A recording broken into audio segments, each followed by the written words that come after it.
Қайсысы дұрыс? Бірдеңемен бөлісу ме, әлде бірдеңені бөлісу ме? Өкінішке орай ма, өкінішке қарай ма? Қайрош па, әлде төреш пе?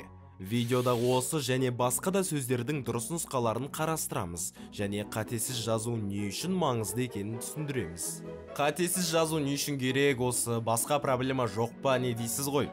Бірақ басқа проблемаларды шешу үшін бәрібір алдымен дұрыс жазуды үйрену қажет. Базалық нәрселерден қаша алмайсың. Сондықтан бірінші ескеретін нәрсе дұрыс жазу бір-бірімізді нақты әрі анық түсіну үшін керек. Екіншіден, дұрыс жазу мәдениет пен ұлттық болмыс туралы деректерді дұрыс сақтап, жетілдіріп отырудың құралы. Үшіншіден, жасанды интеллект сіздің қате жазылған сөзіңізге қате ақпарат шығарып береді. Осыны да ескеріңіз. Төртіншіден, сіздің біліміңізге ешбір күмән болмас үшін қатесіз жазу маңызды. Әйтпесе жұмысқа тұра алмай қалуыңыз мүмкін. Тағы бір жайт, адамның сырт киіміне қарап, алғашқы пікір қалыптастырамыз. Сол сияқты жазуына да қарап, адамның ой өрісі, жалпы сауаттылығы туралы әлде бір тұжырым жасауға болады. Ендеше сіз туралы алғашқы пікір оң болсын десеңіз, мына базалық ережелерді жаттап алыңыз.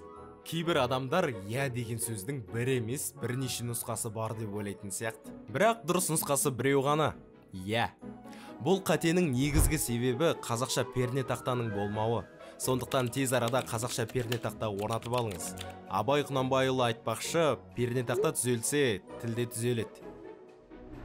Таң қалу деген қате екенін естісеңіз, таң қалмаңыз. Бұл сөз екі сөзден, яғни таң және қалудан құралғанымен, біріккен сөз формасы таң қалу деп ға арқылы жазылады.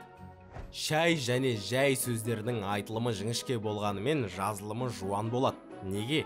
Шай сөзін барыс септігінде түрлендіріп көріңіз. Шайға шақырасыз ба, әлде шайге? Шайға десеңіз, үндестік заңы бұзылып тұр. Шайге десеңіз, ешқашан болмаған бір түрлі сөз шығып кететін сияқты. Ендеше арбаны да сындырмай, өгізді де өлтірмейтін нұсқаны қолданайық. Шайға. Әрекет сөзі арабша харакат сөзінен шыққаны белгілі, бірақ ол қазақ тіліне енгенде харпі түсіп қалып, әрекет деп бейімделген. Байқасаңыз, қазақтар бөтен нәрсені бейімдеп, ремикс, кавер жасауды ежелден бері қатырып отырған. Қазақ тілінде осы сияқты бейімделген кірме сөздер көп. Кейбір жұптардың жеке мағыналары бар, бірақ нақты осы әрекет, харекет жұбы ондай емес. Яғни екеуінің біреуі ғана дұрыс.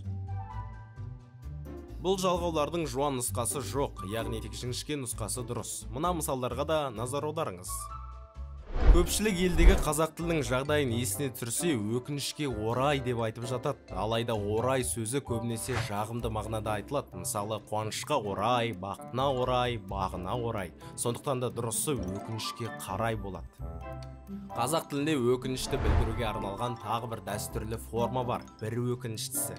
Тіл мамандарының айтуынша бұл бір жақсысы, бір қуаныштысы, бір қызығы сияқты нағыз қазақша форма. Қыздардың арманы күйеуге шығу болса, жігіттердікі күйеу болу. Ал біздікі күйеу деген сөзді адамдар дұрыс жазса екен деген арман. Әл желіде осы сөзді көп қате жазатынын байқаймыз. Бірақ оның дұрыс жазылуы міне осындай. Күйеу іздегенде геолокацияны қосып қойыңыз. Ал күйеу сөзін жазарда Емле KZ сайтын ашып, дұрыс нұсқасын біліп алыңыз.